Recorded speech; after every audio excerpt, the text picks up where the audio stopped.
2 Samuel 22:23 through 2 Samuel 23. For all his ordinances were before me, and for his statutes I did not deviate from them. I was also blameless toward him, and have kept myself from wrongdoing. So the Lord has repaid me in accordance with my righteousness, in accordance with my cleanliness before his eyes. With the one who is faithful, you show yourself faithful. With the blameless, you prove yourself blameless. With the one who is pure, you show yourself pure. But with the perverted, you show yourself astute, and you save an afflicted people. But your eyes are on the haughty, whom you humiliate. For you are my lamp, Lord, and the Lord illuminates my darkness. For by you I can run at a troop of warriors. By my God I can leap over a wall. As for God, his way is blameless. The word of the Lord is refined. He is a shield to all who take refuge in him. For who is God except the Lord? And who is a rock except our God? God is my strong fortress, and he sets the blameless on his way. He makes my feet like deer's feet, and sets me on my high places. He trains my hands for battle, so that my arms can bend a bow of bronze. You have also given me the shield of your salvation, and your help makes me great. You enlarge my steps under me, and my feet have not slipped. I pursued my enemies and eliminated them, and I did not turn back until they were finished off. And I have devoured them and smashed them, so that they would not rise, and they fell under my feet. For you have encircled me with the strength for battle. You have forced those who rose up against me to bow down under me.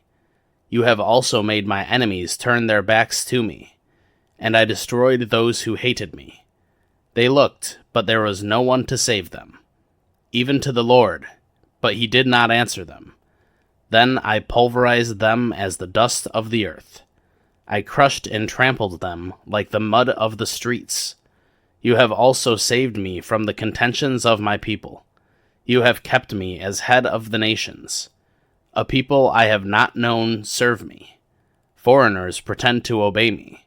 As soon as they hear, they obey me. Foreigners lose heart, and come trembling out of their fortresses.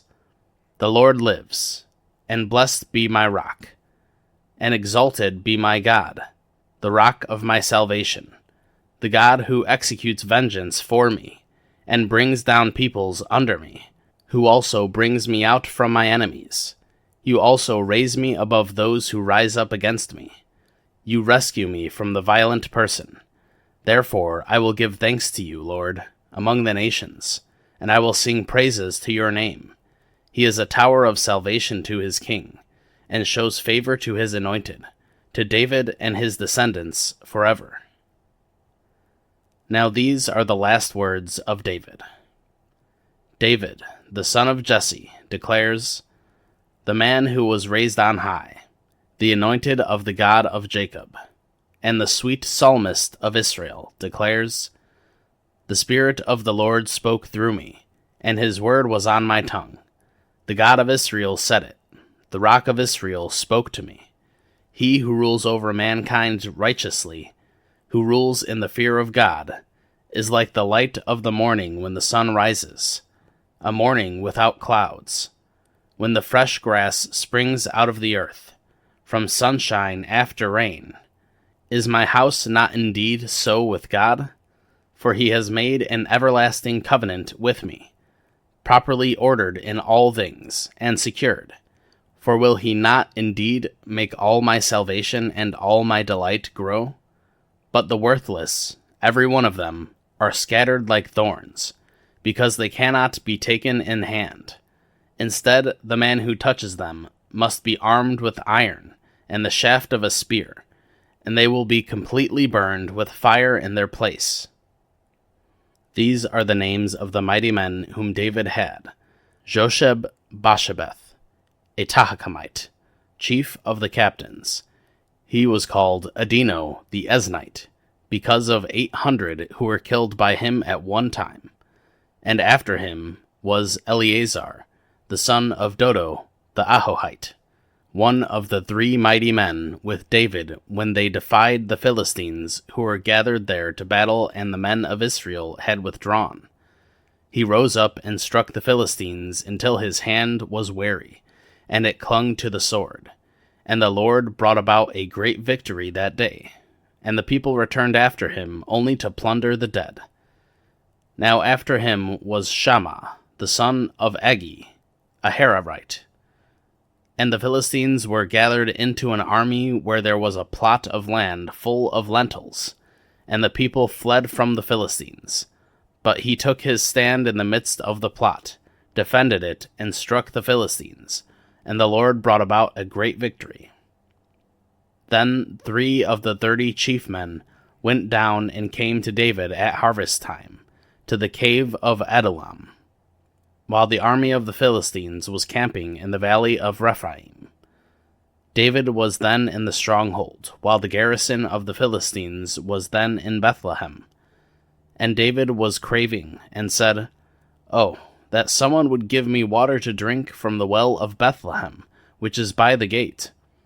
So the 3 mighty men forced their way into the camp of the Philistines, and drew water from the well of Bethlehem, which was by the gate, and carried it and brought it to David. Yet he would not drink it, but poured it out as an offering to the Lord. And he said, "Far be it from me, Lord, that I would do this. Should I drink the blood of men who went at the risk of their lives?" So he would not drink it. These things the 3 mighty men did. Now Abishai, the brother of Joab, the son of Zeruiah, was chief of the 30, and he swung his spear against 300, and killed them, and had a name as well as the 3. He was the most honored among the 30. So he became their commander. However, he did not attain to the reputation of the 3. Then Benaiah, the son of Jehoiada, the son of a valiant man of Kabzeel, who had done great deeds, killed the 2 sons of Ariel of Moab. He also went down and killed a lion in the middle of a pit on a snowy day. And he killed an Egyptian, an impressive man. Now the Egyptian had a spear in his hand, but he went down to him with a club and snatched the spear from the Egyptian's hand, and killed him with his own spear. These things Benaiah the son of Jehoiada did, and had a name as well as the 3 mighty men. He was honored among the 30, but he did not attain to the reputation of the 3. And David appointed him over his bodyguard. Asahel, the brother of Joab, was among the 30. And there was Elhanan, the son of Dodo of Bethlehem, Shammah the Haradite, Elikah the Haradite, Helez the Paltite, Ira the son of Ikesh the Tekoite, Abiezer the Anathothite, Mebunai the Hushathite, Zalman the Ahohite, Maharai the Netophathite, Heleb the son of Bana the Netophathite, Ittai the son of Ribai of Gibeah, the sons of Benjamin, Benaiah the Pirathonite, Hiddai of the brooks of Gash, Abi Alban the Arbathite, Asmaveth the Barhumite, Eliabah the Shalbanite, the sons of Jashan, Jonathan, Shammah the Hararite, Ahiam the son of Sharar the Ararite, Eliphelet the son of Ahasbai, the son of the Makathite, Eliam the son of Ahithophel the Gilonite, Hezro the Carmelite, Parai the Arbite, Igal the son of Nathan of Zobah, Bani the Gadite, Zelek the Ammonite, Naharai the Beerothite, armor-bearers of Joab the son of Zeruiah, Ira the Ithrite, Gareb the Ithrite, and Uriah the Hittite, 37 in all. Luke 19. Jesus entered Jericho and was passing through, and there was a man called by the name of Zacchaeus. He was a chief tax collector, and he was rich. Zacchaeus was trying to see who Jesus was, and he was unable due to the crowd, because he was short in stature. So he ran on ahead and climbed up a sycamore tree in order to see him, because he was about to pass through that way. And when Jesus came to the place, he looked up and said to him, "Zacchaeus, hurry and come down, for today I must stay at your house."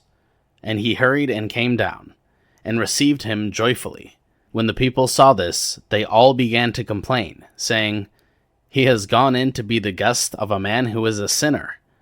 But Zacchaeus stopped and said to the Lord, "Behold, Lord, half of my possessions I am giving to the poor, and if I have extorted anything from anyone, I am giving back 4 times as much." And Jesus said to him, "Today salvation has come to this house, because he, too, is a son of Abraham. For the Son of Man has come to seek and to save that which was lost." Now, while they were listening to these things, Jesus went on to tell a parable, because he was near Jerusalem, and they thought that the kingdom of God was going to appear immediately.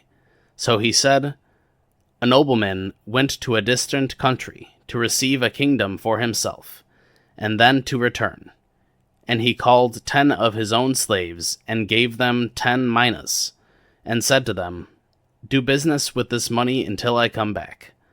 But his citizens hated him, and sent a delegation after him, saying, 'We do not want this man to reign over us.' When he returned after receiving the kingdom, he ordered that these slaves, to whom he had given the money, be summoned to him, so that he would learn how much money they had made by the business they had done. The first slave appeared, saying, 'Master, your mina has made 10 minas more.' And he said to him, 'Well done, good slave. Since you have been faithful in a very little thing, you are to have authority over 10 cities. The second one came, saying, 'Your mina, master, has made 5 minas.' And he said to him also, 'And you are to be over 5 cities.' And then another came, saying, 'Master, here is your mina, which I kept tucked away in a handkerchief. For I was afraid of you, because you are a demanding man. You take up what you did not lay down, and reap what you did not sow.' He said to him, 'From your own lips I will judge you, you worthless slave. Did you know that I am a demanding man, taking up what I did not lay down, and reaping what I did not sow? And so why did you not put my money in the bank? And when I came back, I would have collected it with interest.' And then he said to the other slaves who were present, 'Take the mina away from him, and give it to the one who has 10 minas.' And they said to him, 'Master, he already has 10 minas.' I tell you, to everyone who has, more shall be given. But from the one who does not have, even what he does have shall be taken away. But as for these enemies of mine who did not want me to reign over them, bring them here, and slaughter them in my presence." After Jesus said these things, he was going on ahead, going up to Jerusalem.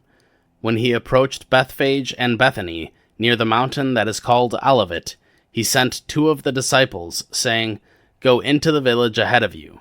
There as you enter, you will find a colt tied, on which no one yet has ever sat.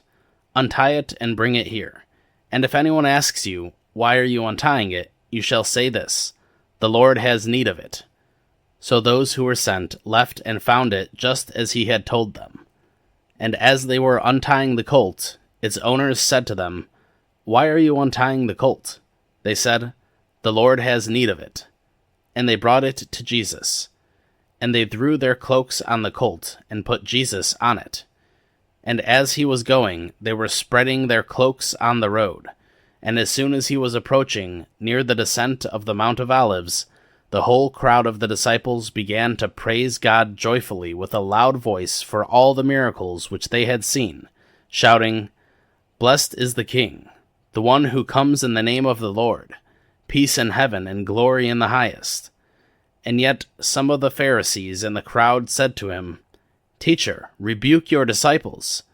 Jesus replied, "I tell you, if these stop speaking, the stones will cry out." When he approached to Jerusalem, He saw the city and wept over it, saying, "If you had known on this day, even you, the conditions for peace. But now they have been hidden from your eyes. For the days will come upon you when your enemies will put up a barricade against you, and surround you and hem you in on every side, and they will level you to the ground, and throw down your children with you, and they will not leave in you one stone upon another, because you did not recognize the time of your visitation." And Jesus entered the temple grounds, and began to drive out those who were selling, saying to them, "It is written, and my house will be a house of prayer, but you have made it a den of robbers."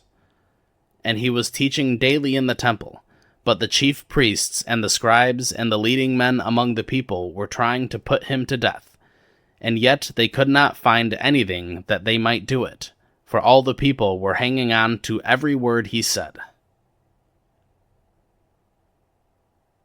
1 John 3. See how great a love the Father has given us, that we would be called the children of God. And in fact we are. For this reason the world does not know us, because it did not know him. Beloved, now we are children of God, and it has not appeared as yet what will be. We know that when he appears, we will be like him, because we will see him just as he is. And everyone who has this hope set on him purifies himself just as he is pure. Everyone who practices sin also practices lawlessness, and sin is lawlessness. You know that he appeared in order to take away sins, and in him there is no sin.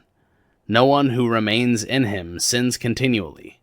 No one who sins continually has seen him or knows him.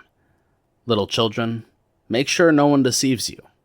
The one who practices righteousness is righteous, just as he is righteous. The one who practices sin is of the devil, for the devil has been sinning from the beginning. The Son of God appeared for this purpose, to destroy the works of the devil. No one who has been born of God practices sin, because his seed remains in him, and he cannot sin continually, because he has been born of God. By this the children of God and the children of the devil are obvious. Anyone who does not practice righteousness is not of God, nor the one who does not love his brother and sister.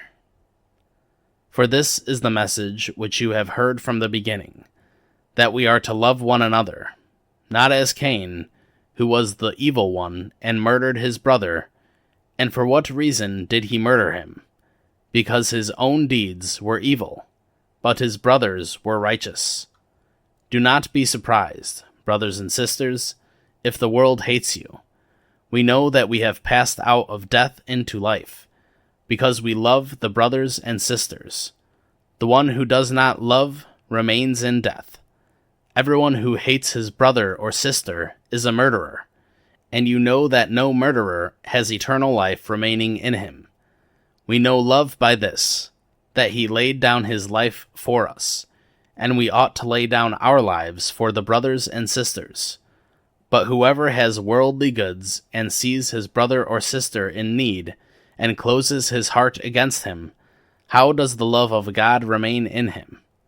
Little children, let's not love with word or with tongue, but in deed and truth.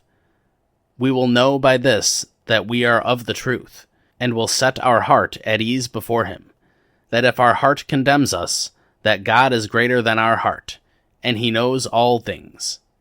Beloved, if our heart does not condemn us, we have confidence before God, and whatever we ask, we receive from him, because we keep his commandments, and do the things that are pleasing in his sight. This is his commandment, that we believe in the name of his Son, Jesus Christ, and love one another, just as he commanded us.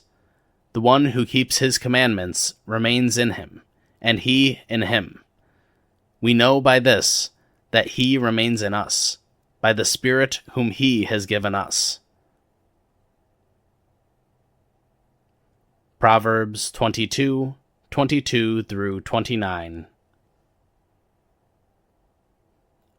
Do not rob the poor, because he is poor, nor crush the needy at the gate.